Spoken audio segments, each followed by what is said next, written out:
भोजपुरी की नई उभरती हुई कलाकार तान्या झा के साथ हुआ बहुत बड़ा कांड। तान्या झा को पटना में कंप्रोमाइज करने के लिए बोला गया तो तान्या झा मीडिया के सामने आगे फूट फूट कर रोने लगी। तान्या झा का माने तो उस जमाने में कंप्रोमाइज नहीं होता था, लेकिन आज के जमाने में बहुत ज्यादा कंप्रोमाइज हो रहा है।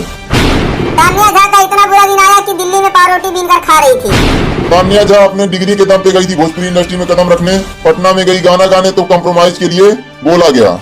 तान्या झा मीडिया में आके बोली कि मैं ब्राह्मण घर की लड़की हूँ, मुझे सपोर्ट करना चाहिए। लेकिन स्टूडियो वाले ने सीधा कहा कि कंप्रोमाइज तो करना पड़ेगा। तो दोस्तों वीडियो पे लास्ट तक बने रहिएगा। बात करेंगे तान्या झा जो अपना स्टोरी सुना रही है आके मीडिया में, उसके बारे में। चैनल पे नए आए हैं तो सब्सक्राइब कर दीजिए क्योंकि आगे आपको इंटरेस्टिंग वीडियो मिलेगा। तो बाबा जी, तान्या झा आज से 3 साल पहले ही भोजपुरी इंडस्ट्री में कदम रखी हैं और वो बोल रही हैं कि जब मैं पटना में गाना गाने आई थी तो मुझे भी कंप्रोमाइज करने के लिए बोला गया था। देखो बाबू, जैसा इसका बोलने का तरीका है और मीडिया में आके लोगों को जैसा रिलाई करती है ना, मैं तो कहता हूँ कि पता नहीं इससे क्या क्या बोले होंगे और पता नहीं क्या क्या किए होंगे, लेकिन ये बताएगी थोड़ी ना, अपने आप को सती सावित्री तो बोलेगी।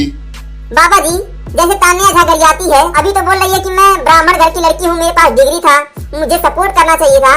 लेकिन जो गरियाती है अभी लोगों को आके और उल्टा सीधा बोलती है, इनको टारगेट करेगी, पवन सिंह यार है, खेसरिया भतार है, बहुत सारी चीजों पे ये अपना बेबाकी से जो बात रखती है, कहीं ना कहीं इसके ऊपर सवाल तो उठता है ना। बिल्कुल सही बात है, सवाल तो उठता है, क्योंकि जितना ये बता नहीं रही है उससे ज्यादा तो भोजपुरी इंडस्ट्री में और भोजपुरी के जितने ऑडियंस हैं सबको गरिया रही है। तो ये अपने आप को साफ सुथरा बता के मीडिया में क्या साबित करना चाहती है।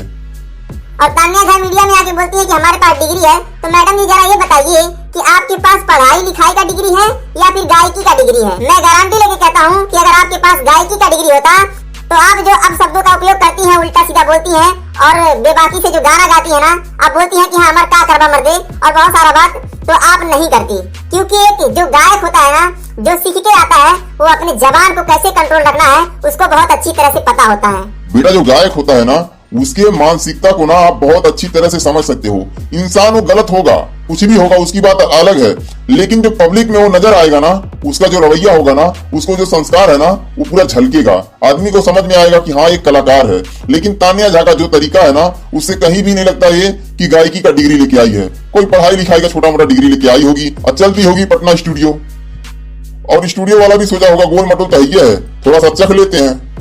सही बोल रहे हैं बाबा। और ये कहती है कि आज की डेट में हो रहा है। अरे भाई, भोजपुरी इंडस्ट्री हो या कोई भी इंडस्ट्री हो, लड़कियों के लिए शॉर्टकट जो अपनाएंगी उनके लिए रास्ता होता है और बहुत सारे कलाकार करते हैं। तो मैडम जी आप आगे सफाई दे रही हैं, आपका बड़प्पन है। तो चलिए दोस्तों, फिर मिलेंगे अगले वीडियो में, तब तक के लिए बाय बाय, टाटा। आप लोग चैनल पे नए आए हैं तो सब्सक्राइब कर लीजिए, वीडियो को लाइक कर दीजिए और शेयर कीजिए दबा के। आप लोग को बहुत सारा वीडियो आगे मिलने